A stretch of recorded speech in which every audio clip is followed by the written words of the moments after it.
Hello again. People are sometimes puzzled as to how a small country like Britain managed to maintain the most extensive empire the world has ever seen. Why didn't the people in the countries occupied and ruled by the British simply rise up and throw them out? They outnumbered the British authorities many thousands to one.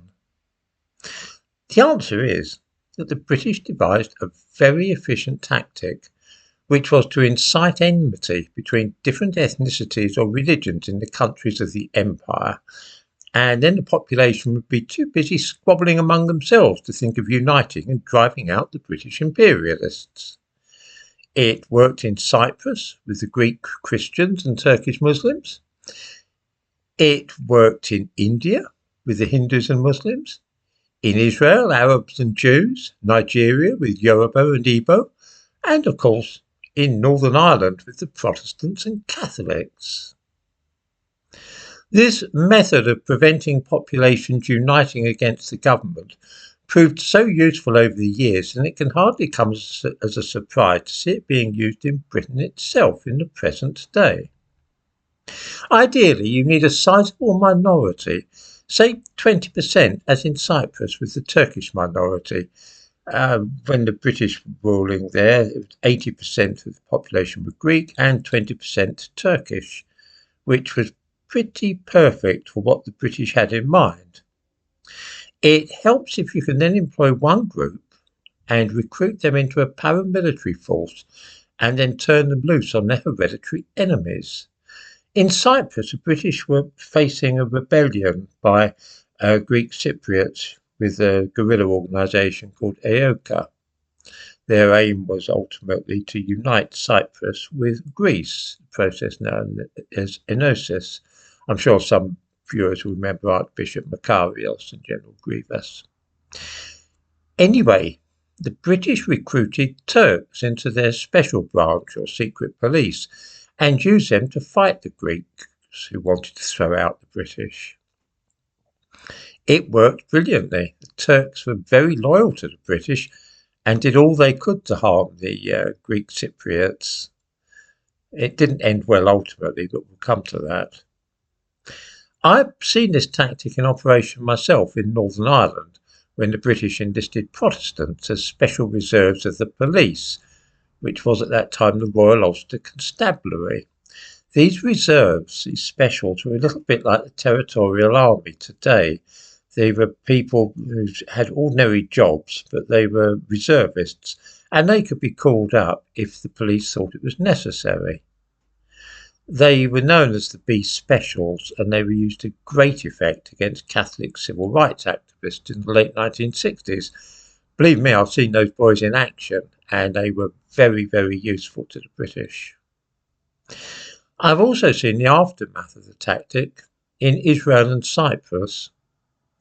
In this country, something very similar seems to be going on now. For reasons of which we can only guess, successive governments have gradually built up Britain's very own ethnic minorities, something which in all other cases has first proved useful for dividing opposition to the government, but eventually leads to communal strife and civil war. When the British withdrew from Nigeria, of course, it resulted in a civil war between Colonel Ojukwu Igbo followers and the federal government in Lagos. The same in Israel, Cyprus, and so on. It's something of a leitmotif in British imperialist tactics. I cannot help but note that the present government, having built up several ethnic minority communities in Britain, until we are now talking of a proportion approaching that of the Turkish Cypriots in Cyprus before 1974,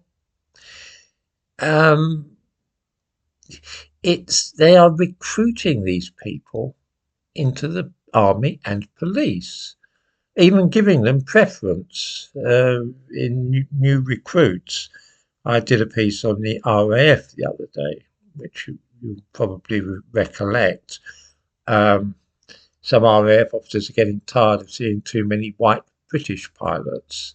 They want to see black people and women, particularly black people. The same thing's going on in the police, of course, as well.